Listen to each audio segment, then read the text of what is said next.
وقال تعالى في موضع آخر ولنبلونكم بشيء من الخوف والجوع ونقص من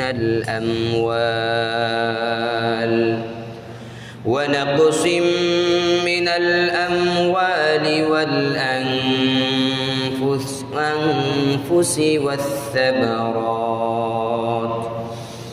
وبشر الصابرين الذين إذا أصابتهم مصيبة قالوا إنا لله وإنا إليه راجعون صدق الله مولانا العظيم وبلغنا رسوله النبي الكريم ونحن على ذلك لمن الشاهدين والشاكرين والحمد لله رب العالمين মুআজ্জাজ মুসল্লিয়ানে কেরাম, মুরব্বিয়ানে ইজাম, বেরাদারানে ইসলাম, সর্বস্তরের তাওহীদি জনতা, আল্লাহ রব্বুল আলামিনের দরবারে কালিমাতুশ শুকর পড়ুন, যিনি আমাদেরকে আজ পবিত্র জুমার দিনে জুমার নামাজ আদায়ের উদ্দেশ্যে মসজিদে এসে সমবেত হওয়ার তৌফিক দান করেছেন এবং জুমা পূর্ব মুহূর্তে কিছু দ্বীনি আলোচনা বলার ও শোনার তৌফিক দান করছেন। সকলে পড়ুন, বলুন আলহামদুলিল্লাহ। বর্তমান বৈশ্বিক বিপর্যয় ও সংকটের এক করুণ মুহূর্ত চলছে পুরা বিশ্বময়। এই পরিস্থিতিতে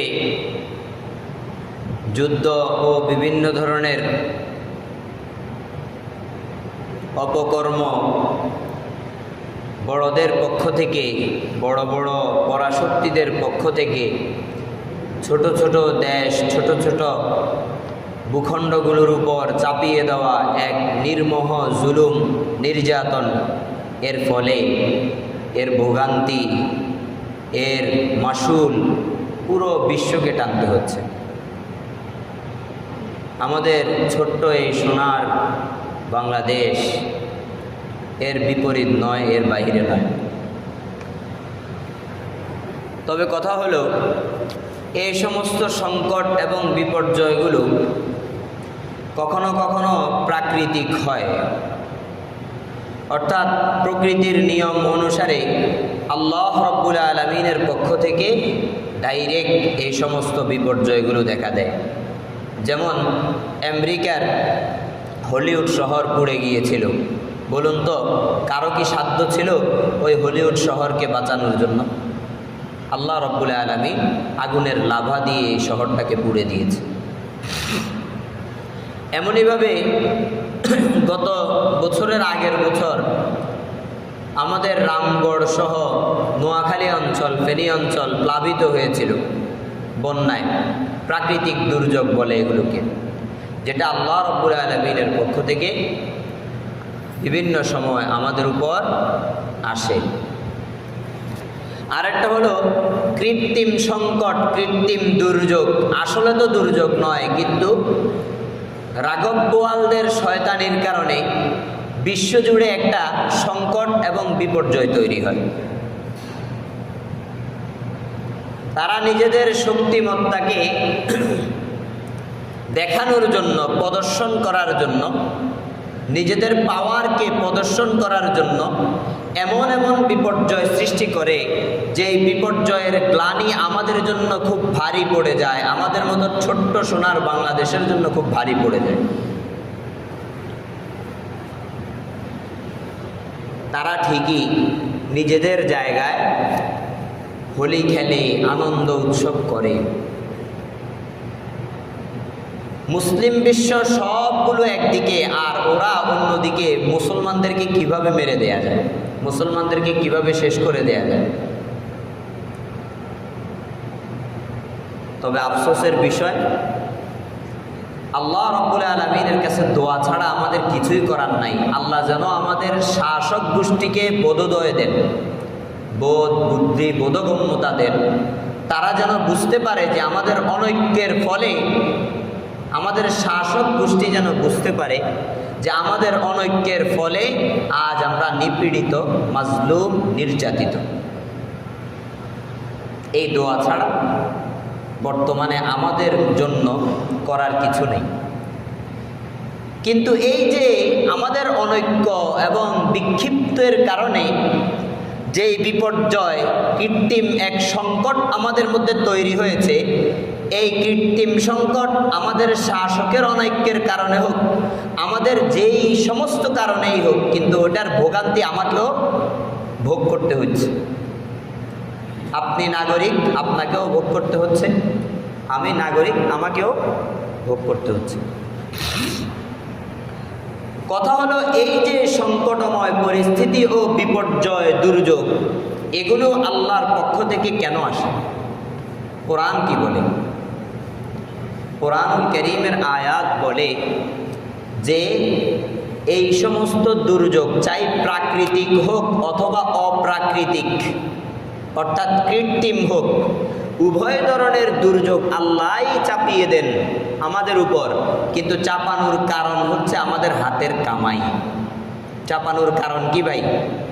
আমাদের হাতের কামাই, আমাদের কর্ম, আমাদের বেহায়াপনা, নির্লজ্জতা এবং খোদাবিমুখতা, আল্লাহর দিকে অভিমুখী না হওয়া, আমাদের অকৃতকার্য হওয়া, আমাদের সব ধরনের কৃতজ্ঞতার ফলে সব ধরনের অকৃতজ্ঞতা জ্ঞাপন করা, এই সমস্ত কারণগুলোতে আমরা এই কারণেই পড়ি, এই সমস্ত সংকট ও দুর্যোগে এই কারণেই পড়ি যেগুলো আমাদের থেকে সংগঠিত হয়, সেগুলোর কারণে।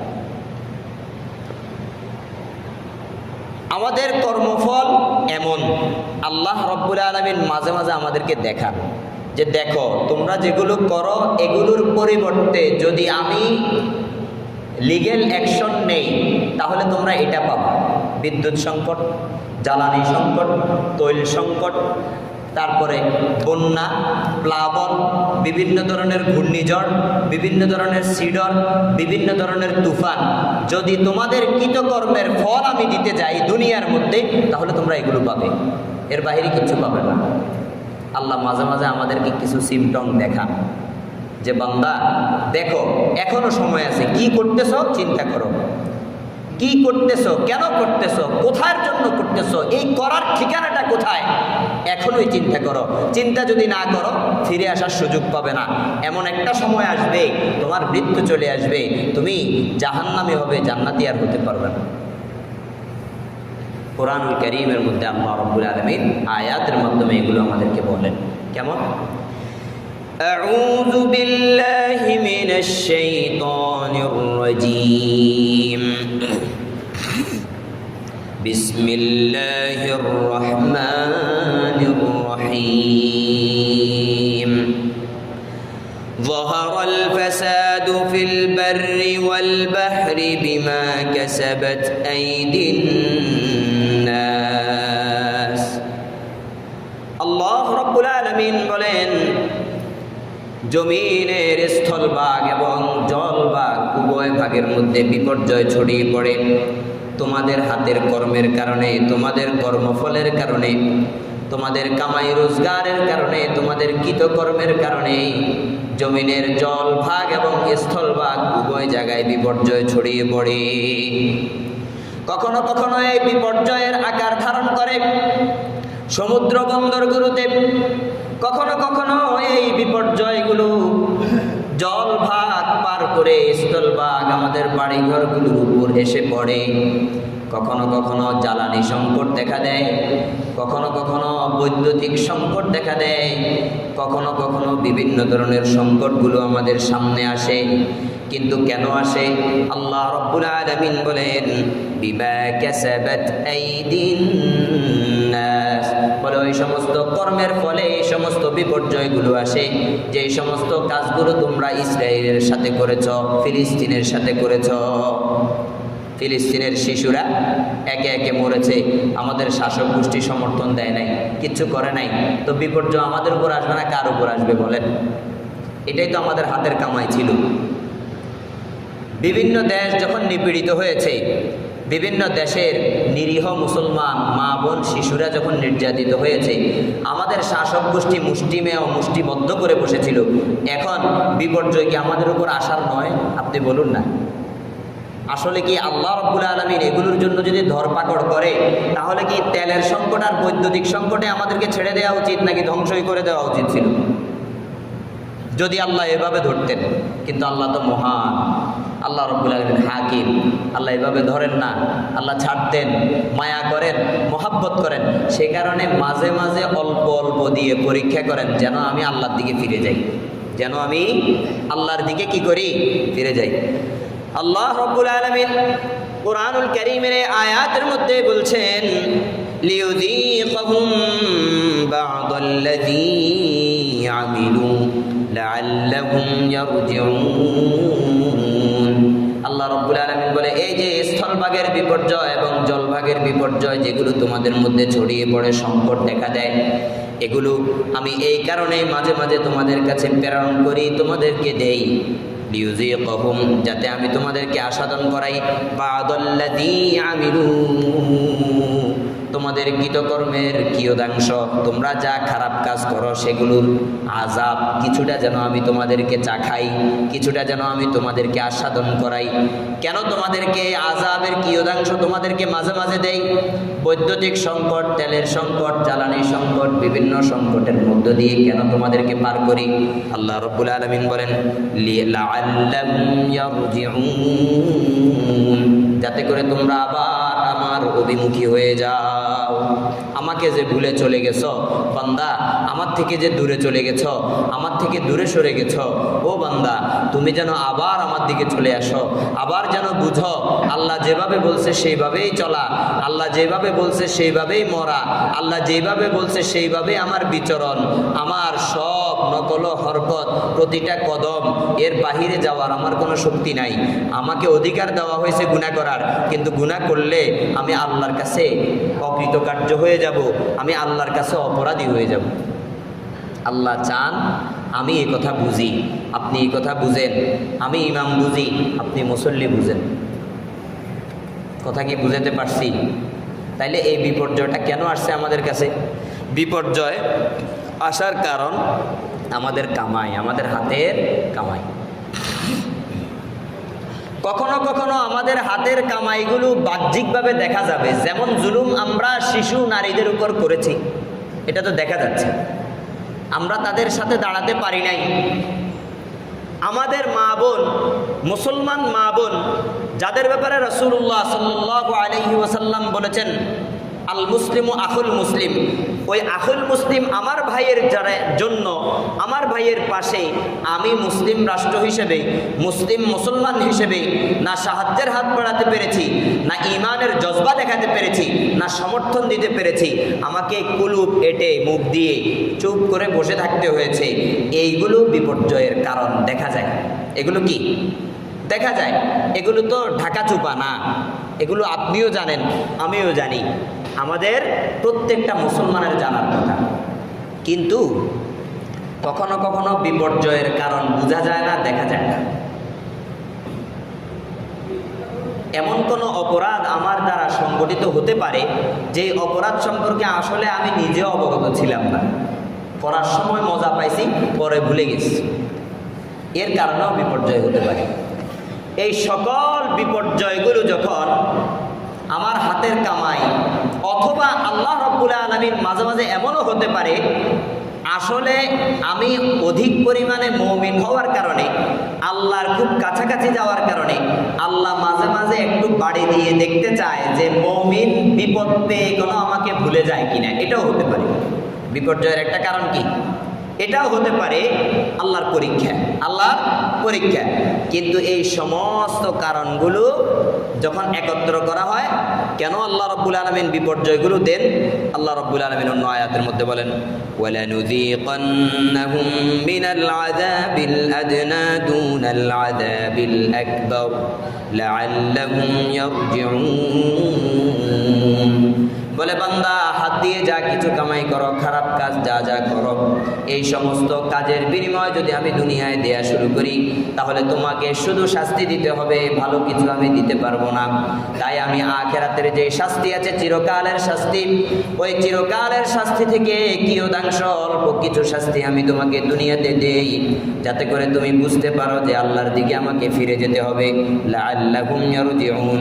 তাহলে এই যে ছোট্ট ছোট্ট শাস্তি, ছোট্ট ছোট্ট বিপর্যয়, ছোট্ট ছোট্ট সংকট, এই সমস্ত সংকট এবং বিপর্যয়গুলো আমাদের উপর আল্লাহ রাব্বুল আলামিন দেন এই কারণেই, যাতে আমরা বুঝতে পারি বিপর্যয় আসলে, সংকট আসলে আল্লাহকে যেমন ডাকতে হয়, এমনি সংকট ছাড়া, বিপর্যয় ছাড়াও আল্লাহকেই ডাকতে হয়। বিপর্যয়গুলো দিয়ে দিয়ে তাহলে উভয় জায়গায়, আগের আয়াতেও আল্লাহ বলে লাআল্লাহুম ইয়ারজিউন, এখানেও বলে লাআল্লাহুম ইয়ারজিউন। বলে বান্দা, বিপর্যয় তো আসে, পরীক্ষা আসে, আমার পক্ষ থেকেই আসে, অন্য কেউ না, আমিই দেই। কিন্তু আমার দেয়ার কারণ হচ্ছে যাতে তুমি ফিরে যাও তোমার রবের দিকে, যাতে তুমি ফিরে আসো আমার দিকে, যাতে তুমি তোমার নিড পেয়ে যাও। তুমি কোথায় থেকে বের হয়েছো এই কথাটা যেন তোমার কল্পনায় আসে, জল্পনায় আসে। তোমার বাবার বাড়ি যে জান্নাত, এই কথাটা যেন তোমার স্মরণ হয়। আমাদের আব্বার বাড়ি জান্নাত ছিল না নাকি?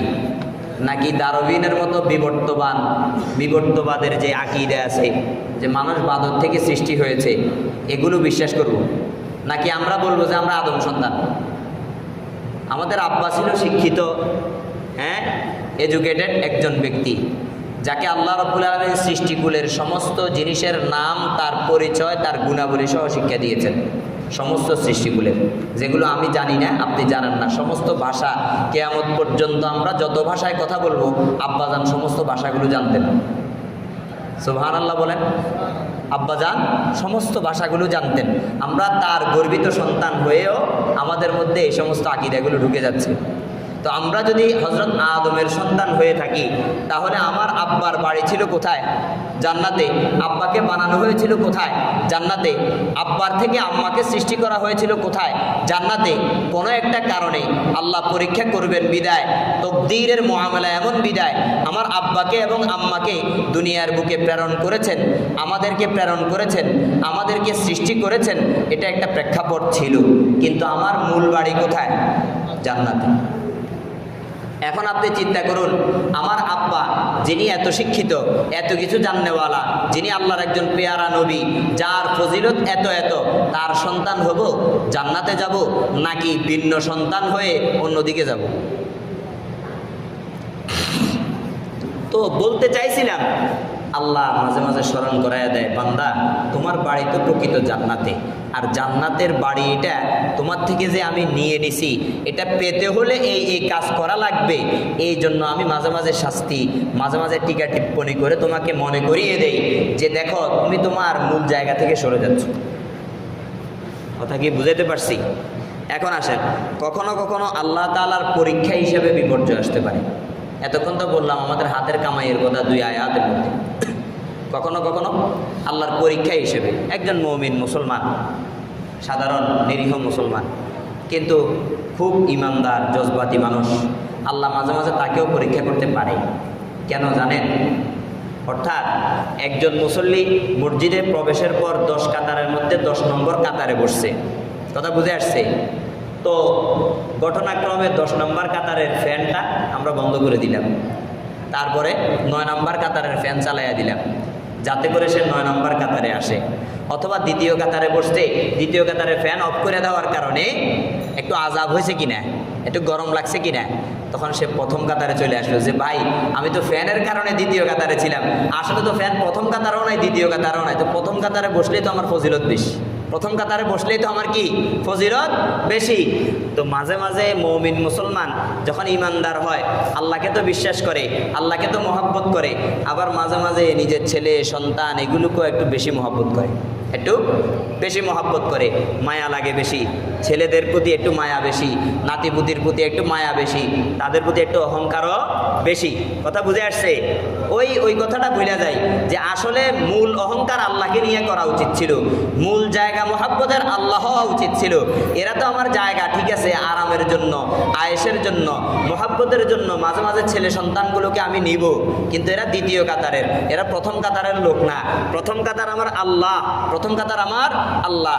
তো আল্লাহ কি করে, মাঝে মাঝে ওই ছেলেদের থেকে আব্বাকে একটু কষ্ট দেয়, ছেলেরা বাবাকে অবমাননা করে, ছেলেরা বাবাকে বিভিন্ন ধরনের গালিগুলোজ করে, ছেলেরা বাবাকে বিভিন্ন ধরনের অস্বীকৃতিমূলক আচরণ করে। এই সমস্ত কারণগুলো যখন আব্বার সাথে ঘটে, তখন আবার আব্বা স্মরণ হয়ে যায় যে আসলে এই ছেলেরা আমার ফখর বা অহংকারের আসল জায়গা না, এরা হচ্ছে দ্বিতীয় কাতার। আমার তো আসলে ফ্যানটা যে বন্ধ হয়ে গেছে, ফ্যানের আশায় দ্বিতীয় কাতারে বসছিলাম, ছেলেদের থেকে পাবো বলে দ্বিতীয় কাতারে বসছিলাম, ছেলেরা আমাকে খাওয়াবে বলে দ্বিতীয় কাতারে বসছিলাম, আসলে ছেলেরা খাওয়ায় না, আসলে ছেলেরা কিচ্ছু করে না, আসলে তো প্রথম কাতারে আমার আল্লাহ বসে আছে, আমার আল্লাহ আমাকে খাওয়াইতে চায়, আমার আল্লাহ আমাকে পড়াইতে চায়। এই কারণে মাঝে মাঝে মুমিন মুসলমানের উপর, মুসল্লির উপর, ইমাম সাহেবের উপর, মুয়াজ্জিন সাহেবের উপর পরীক্ষা আসে। কথা কি বুঝাইতে পারছি? যাতে এই কথাটা মনে করতে পারি যে আসলে দ্বিতীয় কাতারে বসার কোনো ফজিলত নাই, ফ্যানের কারণে বসবো, ফ্যানটা তো সাময়িক, কিছুক্ষণ পরে তো চলে যাবে। আসলে আমার জায়গা আল্লাহ, অর্থাৎ আল্লাহর নিকটে তো আসলাম, আরও নিকটে যাওয়ার জন্য আল্লাহ আমাকে আহ্বান করে, বান্দা আরও নিকটে আসো। এখন ঘটনা কি হয়, এখানে আবার দুই ধরনের ব্যক্তি পাওয়া যাবে। কেউ আছে ওই যে ফ্যানের আশায় দ্বিতীয় কাতারে বসছিল বা তৃতীয় কাতারে বসছিল, ফ্যানটা চলে যাওয়ার কারণে কিছু মানুষ আছে এই কথাটা বুঝে যে আমার আসলে প্রথম কাতারে যাওয়া উচিত, সেটা খালি, এ কারণে সে জায়গায় চলে আসছে, আল্লাহর অনেক নিকটে চলে আসছে। আবার কিছু মানুষ এর চেয়ে উল্টাটাও বুঝে, দূর কারেন্টটা চলে গেল, মসজিদের মধ্যে গরম, বাইরে চলে যায়। আছে না নাই? বলেন না, আছে না নাই? তো আল্লাহ রাব্বুল আলামিন আমাদেরকে যে পরীক্ষা করেন বিভিন্ন মাধ্যমে, এই পরীক্ষাগুলো করেন এই কারণে আল্লাহ দেখতে চান যেই বান্দা এতক্ষণ নাজ নেয়ামত পেয়ে এখানে বসেছিল, নাজ নেয়ামতটা যখন আমি উঠাইয়া নিলাম, তাকে যখন ক্ষুধার যন্ত্রণা দিলাম, তাকে যখন মাল কমিয়ে দিলাম, তার সন্তান যখন মেরে ফেললাম, তাকে যখন বিভিন্ন ধরনের পরীক্ষায় পরীক্ষিত করলাম, এখন সে কি করে? এখন কি সে প্রথম কাতারের দিকে যায় না মসজিদ থেকে বের হয়ে যায়? মসজিদ থেকে যদি বের হয়ে যায় হয়, তাহলে এতদিন ভঙ্গি করছে, আমার সাথে ঢং করছে, আমাকে মহাব্বত করার নমুনা দেখাইছে, আসলে মহাব্বত করে না। আর যদি প্রথম কাতারে চলে যায়, তাহলে বান্দা আমার আরো নিকটে হবে, আমার আরো কাছে যাবে, আমাকে প্রকৃত মহাব্বতকারী সে, আমাকে প্রকৃত মহাব্বতকারী সে। এই কারণে আল্লাহ রাব্বুল আলামিন কোরআনুল কারীমের মধ্যে বলেন এরকমও কিছু পরীক্ষা আমাদেরকে দেন। কেমন? বিসমিল্লাহির রহমানির রহিম ওয়ালানাবলুওয়ান্নাকুম বিশাইইম মিনাল খাউফি ওয়াল জু'i ওয়া নাকসিম মিনাল আমওয়ালি ওয়াল আনফুসি ওয়াস সামারাত। আল্লাহ রাব্বুল আলামিন বলেন নিশ্চয় নিশ্চয় তোমাদেরকে আমি ক্ষুধার যন্ত্রণা দিয়ে মাঝে মাঝে পরীক্ষা করব, তুমি খেতে পারবে না, খাবারের বড় অভাব দেখা দিবে।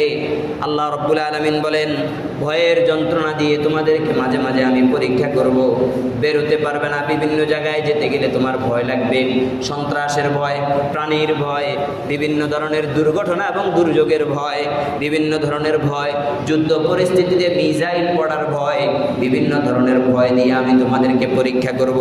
আল্লাহ বলেন ওয়ানাকসিম মিনাল আমওয়াল, মাঝে মাঝে তোমার যে ব্যবসায়িক প্রতিষ্ঠান ছিল, প্রতি বছরকে বছর তুমি লক্ষ লক্ষ টাকা সেখান থেকে কামাই করতে, কিন্তু এমন একটা বছরও আসতে পারে যে বছর আমি তোমার ব্যবসায়িক প্রতিষ্ঠানের লস এমন দেওয়া দিব, তোমার ব্যবসায়িক প্রতিষ্ঠান টিকিয়ে রাখা কষ্টকর হয়ে যাবে। আল্লাহ রাব্বুল আলামিন বলেন ونقص من الأموال والأنفس والثمرات বলে মাঝে মাঝে তোমার যেই পেয়ারা বাচ্চা 8 বছর ধরে অপেক্ষা করছো, একটা বাচ্চা হয় না, সন্তান হয় না, 8 বছর 10 বছর পর তোমার যে সন্তান হয়েছে, সন্তান হওয়ার পর এমন হতে পারে সেই সন্তানটা মৃত হবে অথবা ইন্তেকাল করে চলে যাবে জন্মের পর পরই। এই যে পরীক্ষা, আল্লাহ বলেন ওয়ানাকসিম মিনাল আমওয়ালি ওয়াল আনফুসি ওয়াস সামারাত। আল্লাহ রাব্বুল আলামিন বলেন মাঝে মাঝে এমন হবে তুমি লিচু গাছের বাগানের মধ্যে বিভিন্ন ধরনের বিষ প্রয়োগ করছো, বিভিন্ন মেডিসিন দিছো, কিন্তু ওই বছর ফলন হয় নাই। গত বছর হয়েছিল? হয় নাই। তো গত বছর লিচু হয়েছিল? হয় নাই। বিভিন্ন ধরনের গাছপালা তুমি লাগিয়েছ, অনেক মেহনত করেছ, অনেক সুন্দর করে পানি দিয়েছ, অনেক কিছু করেছ, কিন্তু ফলন হবে না। তোমার যে 10 লাখ টাকা, 10,000 টাকা, 20,000 টাকা, 50,000 টাকা তুমি যেটা খরচ করেছো সেটা উঠাইতে পারবা না। আবার এমন একটা সিজনও আসতে পারে যেই সিজনের মধ্যে আমি এমনিতেই দিয়ে দিব। এই সিজনের ফলন ভালো না, একটু আগের তুলনায় ভালো। তো এই কারণে আল্লাহ রাব্বুল আলামিন বলে এই যে পরীক্ষাটা আমি করতেছি, এই পরীক্ষাটা হলো কেন? তুমি কোন ক্যাটাগরির মুমিন আমি দেখতে চাই। তুমি কি আসলে পরীক্ষায় প্রতিপন্ন হয়ে আমাকে ভুলে মসজিদ থেকে বের হবে, নাকি আরো প্রথম কাতারের দিকে আগাবে? আমাকে ভুলে যাবে নাকি আমার দিকে আরো আগাবে? লাআল্লাহুম ইয়ারজিউনের আমল করবে, অর্থাৎ আল্লাহর দিকে ফিরে যাবে, নাকি আল্লাহকে বর্জন করে বাহিরে চলে যাবে? আল্লাহ এটা দেখতে চায়, এই কারণে পরীক্ষা করে। এই কারণে কি করে? পরীক্ষা করে। আল্লাহু আকবার। তাই আল্লাহ যা চান সেটাই তো হয় নাকি ভাই? এর বাহিরে যাওয়ার কোনো সুযোগ আছে? আমি যেতে পারবো, আপনি যেতে পারবেন? আমি যত ক্ষমতাধর হই, কোটি কোটি টাকার মালিক হই না কেন, আল্লাহর মর্জির বাহিরে এক মুহূর্ত যাপন করার সুযোগ আমার জন্য আছে? আমি পারবো? কেউ পারবে না। কারো সেই সাধ্য আল্লাহ রাব্বুল আলামিন রাখেন নাই, কারো জন্য এত বড় অনুমতি আল্লাহ দেন নাই। যেখানে মুহাম্মদুর রাসূলুল্লাহ সাল্লাল্লাহু আলাইহি ওয়াসাল্লামের উপর আয়াত নাজিল হয় যে ইন্নাকা লা তাহদি মান আহবাবতা ওয়ালাকিন্নাল্লাহা ইয়াহদি মান ইয়াশা, বলে রাসূল চাচার জন্য কান্নাকাটি করে লাভ নাই, আল্লাহ যাকে হেদায়েত দিতে চায় তাকেই দিবেন, যাকে দিবেন না তাকে দিবেন না। রাসূলের চেয়ে প্রিয় কি আল্লাহর কাছে আর কিছু আছে? আর তো কিছু নাই, দুনিয়াতেও নাই, আখেরাতেও নাই। রাসূলুল্লাহর ব্যাপারে বলে যে ইয়া রাসূলুল্লাহ আপনি যা চান তা হবে না, আল্লাহ যা চায় তা হবে। তাহলে বিপর্যয় যদি আল্লাহ চান আমি ঠেকাইতে পারবো? আপনি ঠেকাইতে পারবেন? কেউ ঠেকাইতে পারবে না। বৈশ্বিক সংকট, বৈদ্যুতিক সংকট আরো প্রকট আকার ধারণ করতে পারে। পরিস্থিতি যেই দিকে যাচ্ছে আরো প্রকট আকার ধারণ করতে পারে। যত তেলের সংকট দেখা দিবে তত আমরা যে যান্ত্রিক কার্যক্রমের মধ্যে পেঁচিয়ে গিয়েছি এই যন্ত্রগুলো আমাদের থেকে একে একে সরতে থাকবে। কথা কি বুঝাতে পারছি? তাহলে এখন চিন্তা করুন, এই সংকটটা আরো বিপর্যয় আরো বাড়তে পারে না আরো কমতে পারে? কমতেও পারে, বাড়তেও পারে। কমালেও আল্লাহ কমাবেন, বাড়ালেও কে বাড়াবেন? আল্লাহ রাব্বুল আলামিন বাড়াবেন। এই আকীদা এবং বিশ্বাস আপনার মধ্যে আসেনি? রাখতে হবে। এই আকীদা বিশ্বাস একজন মুমিনের থাকতে হবে। কারণ কুরআনুল কারীমের মধ্যে আল্লাহ রাব্বুল আলামিন বলেন وَإِن يَمْسَسْكَ اللَّهُ بِضُرٍّ فَلَا كَاشِفَ لَهُ إِلَّا هُوَ وَإِن يُرِدْكَ بِخَيْرٍ فَلَا رَادَّ لِفَضْلِهِ। আল্লাহ রাব্বুল আলামিন বলেন যদি আমি তোমাকে কোনো ধরনের বিপর্যয়ে ফেলতে চাই, কোনো ধরনের বিপদ দিতে চাই, ফালা কাশিফা লাহু ইল্লা হু, আমি ছাড়া আর কেউ এই বিপদ দূর করার কেউ নেই। কারো এত বড় সাধ্য নেই আমি বিপদ দিতে চাই সে তোমার থেকে বিপদ সরাতে চায়। এত বড় সাধ্যশালী ব্যক্তি আমি কাউকে বানাই নাই, বানিয়েছেন আল্লাহ। বিপর্যয় যদি আল্লাহ চান শতবার তারা বসবে, গোল টেবিল করবে, সমঝোতা হওয়ার নামে আরো বেশি দুরবস্থা হবে। প্রথমবার হয়ে গেছিল না? বিপর্যয় যদি আল্লাহ চান, আল্লাহ যদি চান আমাদের উপর শাস্তি দিয়ে আমাদেরকে আবার ফিরিয়ে নেওয়ার জন্য, আরো কিছুদিন আমাদেরকে বিপর্যয় রাখার জন্য, তাহলে যত বড় বড় মোড়লদেরকে দিয়েই বসেন না কেন সম্ভব হবে না। আল্লাহ যেটা চান সেটাই হবে। যত বড় বড় দেশ, যত বড় বড় ক্ষমতাধর ব্যক্তি আসুক না কেন এটা সমাধা দিতে পারবে না। কথা কি বুঝাইতে পারছি? আয়াতের পরের অংশের মধ্যে আল্লাহ রাব্বুল আলামিন বলেন, ওয়া ইউরিদকা বিখাইরিন ফালা রাদ্দা লিফাদলি। আল্লাহ রাব্বুল আলামিন বলেন, যদি আমি তোমাকে কল্যাণ দিতে চাই তাহলে জেনে রাখো আমার এই কল্যাণ ঠেকানোর মতো সাধ্য আমেরিকারও নাই, ইউরোপেরও নাই। আছে কারোকে যদি আল্লাহ, আফগানিস্তানের মতো দেশকে আল্লাহ যদি কল্যাণ দিতে চায়, আমেরিকা যতই নাক ছিটকাক, আমেরিকা যতই কিছুই বলুক, ইউরোপ যত কিছুই বলুক, তাদের কল্যাণ আল্লাহ দিছেন তো দিবেন এবং আসবেই। আবার তারা যদি ঠেকাইয়া দিতেও চায়, শতবার যদি শত কিছু করে, কিচ্ছু হবে না এই দেশের। কথা কি বুঝাইতে পারছি? তাহলে এখন চিন্তা করুন তো, আল্লাহ যদি কোনো রাষ্ট্রের জন্য, কোনো দেশের জন্য কল্যাণ রাখে, ওই কল্যাণ ঠেকানোর জন্য যত বড় পরাশক্তি হোক, কিচ্ছু করতে পারবে না, কিচ্ছু করতে পারবে না। কারণ আল্লাহ এই ক্ষমতা, আল্লাহর দেয়া কল্যাণ ঠেকিয়ে দেওয়ার ক্ষমতা আল্লাহ কোনো বান্দার উপর রাখেন নাই, কোনো রাষ্ট্র ক্ষমতাশালী ব্যক্তি, কোনো রাষ্ট্রধরের উপর রাখেন নাই। বাস এই ঈমান যদি আপনার থাকে, যত বিপর্যয় আসুক আপনি মূর্ছিয়ে যাবেন, কিন্তু ঈমানের কারণে আবার দাঁড়িয়ে যাবেন, আবার আল্লাহর দিকে আপনি ফিরে যেতে পারবেন। এই ঈমান যদি আমার মধ্যে থাকে, আপনার মধ্যে থাকে, আমার মধ্যে ঈমান থাকতে হবে। আমার বাংলাদেশ যদি বিপদে পড়ে, আমার বাংলাদেশের জন্য যদি আল্লাহ কল্যাণ চান, আমার দেশ আবার দাঁড়িয়ে যাবে, আমার দেশের কোনো ক্ষতি হবে না। এই ঈমান আমাকে রাখতে হবে। আমার পরিবার বিপর্যয়ে পড়ে গেছে, আমি আল্লাহর প্রতি ঈমানদারি, আমি বিশ্বাস করি আমার আল্লাহ যদি চায় এই বিপর্যয় আরো চলবে, আমার আল্লাহ যদি চায় আজকে এখন এই মুহূর্তে এই বিপর্যয় শেষ হয়ে যাবে। তাহলে দুর্যোগ ও বিপর্যয় মুহূর্তে এই ঈমান আমাকে আপনাকে রাখতে হবে। এটা জানা জরুরত কিনা? এটা জানা জরুরি কিনা বলেন না? এই কারণে আজকের কথাগুলো আল্লাহ রাব্বুল আলামিন বলেন, ইউসিবু বিহি মান ইয়াশাউ মিন ইবাদিহি ওয়া হুয়াল গফুরুর রহিম। আল্লাহ রাব্বুল আলামিন বলেন, আমি যাকে চাই আমার বান্দাদের মধ্য থেকে তাকে কল্যাণ দিয়ে দেই। ওয়া হুয়াল গফুরুর রহিম।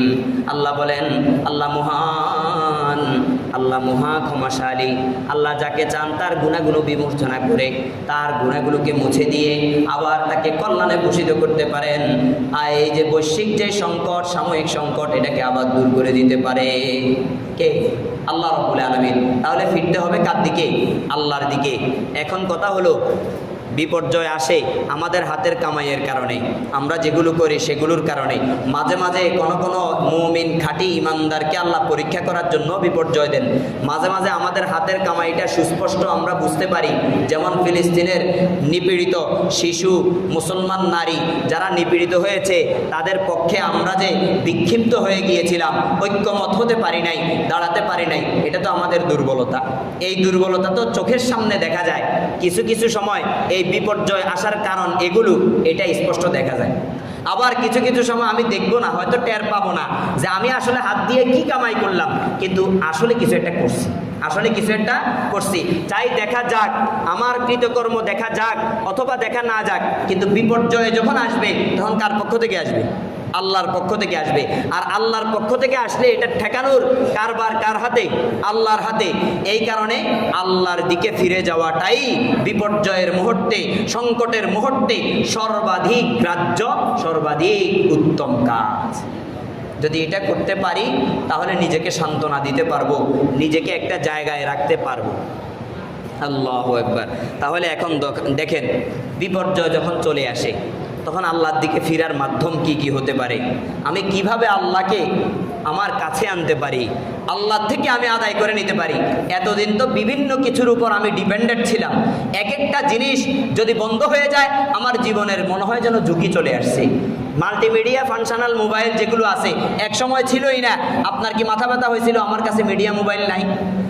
হয় নাই, কিন্তু এখন আছে।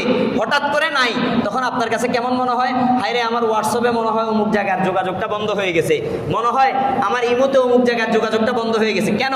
এই যে জরুরত, বিভিন্ন ধরনের ফাংশনাল বিষয়ের উপর আমরা যত স্বনির্ভর হয়েছি, তত বেশি আমরা নিজেদের ওই যে আগের কালটাকে হারিয়ে ফেলেছি। হ্যাঁ, আমার যে উন্নতি সেটাকে আমি উৎকর্ষ হিসাবে নিতেই পারি, কোনো অসুবিধার কিছু নাই, যতটুকু জরুরত ততটুকু নিব। কিন্তু অধিক পর্যায়ে এই সমস্ত জিনিসের উপর নির্ভরশীল হয়ে গেলে এই সমস্ত বিপর্যয়গুলো এড়ানো আমার জন্য খুব কঠিন। কথা কি বুঝাইতে পারছি? আল্লাহু আকবার। তো এখন কথা হলো, এই সমস্ত বিপর্যয় আল্লাহর দিকে ফিরে যাওয়ার প্রথম মাধ্যম হচ্ছে আল্লাহ রাব্বুল আলামিন এই যে ওয়ালানাবলুওয়ান্নাকুম বিশাইইম মিনাল খাউফি ওয়াল জু' ওয়া নাকসিম মিনাল আমওয়ালি ওয়াল আনফুসি ওয়াস সামারাত, এই আয়াতের শেষ অংশে আল্লাহ বলে ওয়াবাশশিরিস সাবিরিন আল্লাযীনা ইযা আসাবাতহুম মুসিবা قالوا إنا لله وإنا إليه راجعون। আল্লাহ রাব্বুল আলামিন বলেন, হে নবী, আমি বিভিন্ন ধরনের পরীক্ষা যখন করেছি, এই পরীক্ষায় আপতিত আমার বান্দা ওই ব্যক্তিকে আপনি সুসংবাদ দেন যে ধৈর্য ধারণ করে। এক নাম্বার কাজ কি? ধৈর্য ধরবো, অসহ্য হয়ে যাব না, গালিগালাজ শুরু করে দিব না, নিজের আমলনামা ভারী করব না। কারেন্ট আসতেছে না, গালি দিতেছি কাকে কেউ জানে না, আছে না নাই ভাই? বলেন না, এটা তো দোষ। এটা কি গুণ? আপনি কি মনে করেন এটা কি গুণ? এটা তো গুণ না। আমি হয়তো গালি যাকে দিতেছি সে নিজে জানেও না, কিন্তু আমার আমলনামা তো ভারী হইতেছে। এই কথাটা তো আমাকে বুঝতে হবে। কারেন্ট চলে গেছে তো এটার বিপর্যয়, তো বিপর্যয় এটা কিভাবে আমি হ্যান্ডেল করব, এটা তো আল্লাহ আমাকে শিখিয়ে দিয়েছেন। আল্লাহ বলতেছেন, হে রাসূল, আপনি তাদেরকে সুসংবাদ দেন যারা ধৈর্য ধারণ করে। যখন তাদের কাছে কোনো মুসিবত চলে আসে, মুসিবত আসছে, ধৈর্য ধারণ করছে, আল্লাহ বলছেন তাকে আপনি ধৈর্য ধারণ করার কারণে সুসংবাদ দেন। তারপর আল্লাহ রাব্বুল আলামিন বলেন, ক্বালু ইন্না লিল্লাহি ওয়া ইন্না ইলাইহি রাজিউন। বিপদ চলে আসছে, বিপর্যয় চলে আসছে, তারা যেন ওই সময় বলে ইন্না লিল্লাহি ওয়া ইন্না ইলাইহি রাজিউন। আব্বা মারা গেছে, কি পড়বো? ইন্না লিল্লাহি ওয়া ইন্না ইলাইহি রাজিউন। ছেলেটা মারা গেছে, খুব প্রিয় ছিল, ইন্না লিল্লাহি ওয়া ইন্না ইলাইহি রাজিউন। কারেন্টটা চলে গেছে, ইন্না লিল্লাহি ওয়া ইন্না ইলাইহি রাজিউন। আল্লাহ রাব্বুল আলামিন বলেন, যত ধরনের যত সংকট হতে পারে, যত বিপর্যয় হতে পারে, বান্দা ধৈর্য ধারণ করবে এবং এই দোয়াটা পড়বে, ইন্না লিল্লাহি ওয়া ইন্না ইলাইহি রাজিউন। এই দোয়াটা পড়ার কারণে আমি আল্লাহর হুকুম মানলাম। যেখানে গালি দিতাম সেখানে গুনাহ হতো, গুনার পরিবর্তে আমার আমলনামাটা ভারী হয়েছে সওয়াবের মাধ্যমে। আমি বলতেছি কি যে ইন্না লিল্লাহ, বলে আল্লাহ আমরা আপনার জন্য, ওয়া ইলাইহি রাজিউন, ওয়া ইন্না ইলাইহি রাজিউন। ও আল্লাহ, আমরা আপনার দিকেই যাইতে হবে, অন্য কোনো জায়গা নাই। চাই বিপর্যয় আসুক, চাই সুখ আসুক, চাই অসুখ আসুক, চাই দুঃখ আসুক, যেই পরিস্থিতি আসুক না কেন, ও আল্লাহ আমরা সর্ব অবস্থায় আপনার জন্য, আপনার কাছেই আমাদের যেতে হবে। কত সুন্দর কথা আল্লাহ আমাদেরকে শিখিয়ে দিচ্ছেন না? হ্যাঁ, তাহলে বিপর্যয় আসলে, কারেন্ট চলে গেলে, দীর্ঘ সময় না আসলে, তেলের সংকট, বিভিন্ন লাইনে দাঁড়ায় আছি, কারণ বাইক এখন মানুষের নিত্যদিনের প্রয়োজনীয় একটা বাহন। আগে যেমন ঘোড়া ছিল, উট ছিল, এখন বাইক বাহন হওয়ার পরেও আমি তেল সংকটে পড়ে গেছি। আমি দীর্ঘ সময় দাঁড়িয়ে আছি, দাঁড়িয়ে দাঁড়িয়ে আমি তো ইন্না লিল্লাহি ওয়া ইন্না ইলাইহি রাজিউন পড়তে পারি, সুবহানাল্লাহ পড়তে পারি, আলহামদুলিল্লাহ পড়তে পারি। উত্তপ্ত না হই, একটু ঠান্ডা হওয়ার চেষ্টা করি, 2 ঘন্টায় মারামারি না লাগাইয়া দেই। তো মারামারি করে লাভ কি হয়েছে? তেলের দোকান সহ বন্ধ হয়ে গেছে। লাভ হয়েছে কোনো ভাই?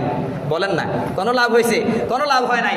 কারেন্ট চলে যাওয়ার পরে আমি 1 ঘন্টা আধা ঘন্টা ধরে আড়ি নিয়ে যারা আছে সরকারি উচ্চ থেকে একবারে নিম্নতম কর্মকর্তা সবাইকে গালি দিলাম, কিন্তু লাভ কি হলো? তাদের কাছে এই গালিটা পৌঁছছে? বলেন না, তারা তো জানেই না আপনি যে তাকে গাইলে দিয়েছেন। একবারে সেম ওইটার মতো, মানে আমরা যখন কারো গীবত করি সে তো জানে না, কথা বুঝে এসছে, কিন্তু আমার আমলনামা তো ভারী হইতেছে, আমার আমলনামাটা তো পৌঁছে যাইতেছে। আমি কেন নিজের দোহাই দিয়ে নিজে এত খারাপ কাজটা করব যে আমার আমলনামা আমি ভারী করব, আমি নিজে নিজে গুনাহ করব, আমার আমলনামা আমি পচাবো? এত অযৌক্তিক কাজ আমি কেন করব? তাহলে ধৈর্য ধারণ করব, তারপরে ইন্না লিল্লাহি ওয়া ইন্না ইলাইহি রাজিউন পড়ব। তৃতীয় কাজ আল্লাহর কাছে সাহায্য চাইব। আল্লাহর কাছে কি করব? সাহায্য চাইব। আল্লাহ, বিশ্বজুড়ে যে সংকট দেখা দিছে, এ আল্লাহ শান্তির ব্যবস্থা করেন। নামাজে আসলে সাহায্য চাইব, মুনাজাত ধরে ধরে। আল্লাহ রাব্বুল আলামিন কোরআনুল কারীমের মধ্যে সাহায্যের উত্তম মাধ্যম শিখিয়ে দিয়েছেন। আল্লাহ বলেন, ইয়া আইয়ুহাল্লাযীনা আমানু ইসতাঈনু বিস-সাবরি ওয়াস-সালাহ। আল্লাহ বলেন, বান্দা তুমি যখন আমার কাছে সাহায্য চাইবে তখন নামাজের মাধ্যমে চাও, ধৈর্যের মাধ্যমে চাও। সাহায্য চাইতেছ, 10 দিন ধরে দোয়া করলে 11 দিনের দিন তুমি বিচলিত হয়ে যেও না, বরং তুমি ধৈর্যকে ধরে রাখো, আবার দোয়া করতে থাকো। আজ না হোক কাল, 10 বছর পর না হোক, তোমার মৃত্যুর পর হলো সেটা কবুল হবে। কথা কি বুঝাইতে পারছি? তাহলে দোয়া করার পরে কি অধৈর্য হব না ধৈর্য ধারণ করব? দোয়া করব, ধৈর্য ধারণ করব। তারপর বিপর্যয় মুহূর্তে আমি আর কি করতে পারি? আমার গুনাহের জন্য আল্লাহর কাছে লজ্জিত হতে পারি। আল্লাহ রাব্বুল আলামিন কোরআন কারীমের মধ্যে বলেন, ইয়া আইয়ুহাল্লাযীনা আমানু তুবু ইলাল্লাহি তাওবাতান নাসুহা আসা রাব্বুকুম আন ইয়ারহামাকুম আসা রাব্বুকুম আন ইয়ারহামাকুম। আল্লাহ রাব্বুল আলামিন বলেন, তুবু ইলাল্লাহ, আল্লাহর দিকে ফিরে যাও, আল্লাহর দিকে তওবা করো। তাওবাতান নাসুহা, একবারে খাঁটি তওবা করো, আল্লাহর জন্য একবারে খাঁটি তওবা করো। বলে, আল্লাহ গো, আমি সবচাইতে নাপাক, সবচাইতে অধম, আমার মতো আর কেউ নাই। আমি খুব খারাপ করেছি, আমার খারাপের কারণে আজকে আমার এই বিপর্যয়, আমার খারাপের কারণে আমার এই সংকট, আমার খারাপের কারণে আমার এই পরিস্থিতি। আল্লাহ রাব্বুল আলামিন বলেন, তুবু ইলাল্লাহ তাওবাতান নাসুহা আসা রাব্বুকুম মান ইয়ারহামাকুম। যদি এমন তওবা তুমি করতে পারো, তাহলে সম্ভাবনা আছে আল্লাহ রাব্বুল আলামিন তোমার উপর রহমত করে দিবেন, তোমার উপর আল্লাহর রহমত ঢেলে দিবেন। রহমত যখন ঢেলে দিবে, তোমার গরম সহ্য হয়ে যাবে, অথবা তোমার গরম সহ্য না হলে গরমের জন্য প্রশান্তিময় একটা ব্যবস্থা হয়ে যাবে। অনাবৃষ্টি বৃষ্টিতে পরিণত হয়ে যাবে, কারেন্ট নাই আসেতে পরিণত হয়ে যাবে, কারেন্ট নাই সহ্য হয়ে যাবে, বিভিন্ন ধরনের প্রশান্তি তোমার জন্য চলে আসবে। কিন্তু শর্ত হলো, বান্দা তুমি এই দুর্যোগ পরিস্থিতিতে আল্লাহর কাছে তওবা করো, নিজের গুনাহের জন্য লজ্জিত হও, আল্লাহর কাছে সাহায্য চাও নামাজের মাধ্যমে। ইন্না লিল্লাহি ওয়া ইন্না ইলাইহি রাজিউন, এগুলো বেশি বেশি পড়তে থাকো। কাউকে গালি দিও না, নিজের আমলনামা ভারী করো না, নিজেকে বিপর্যয়ের দিকে আরো ঠেলে দিও না। আল্লাহ আমাদের সবাইকে এই কথাগুলো বুঝার এবং মানার তৌফিক দান করুন। বিপর্যয় এবং সংকটকে মোকাবেলা করে চলার, দেশকে সহযোগিতা করার, বিভিন্ন রাষ্ট্রীয় সম্পদকে সহযোগিতা করার আমাদেরকে তৌফিক দান করুন। আমরা যেন আমাদের সংকট বুঝি, আমরা যেন রাষ্ট্রীয় সংকটকে আমাদের মনে করে সেরকমভাবে লাইট ফ্যান বিভিন্ন জিনিসগুলো যেন হিসাব করে করে চালাই। আল্লাহ আমাদেরকে সেই তৌফিক দান করুন। ওয়ামা তৌফিকি ইল্লা বিল্লাহ। যারা সুন্নত আদায় করেনি 4 রাকাত সুন্নত আদায়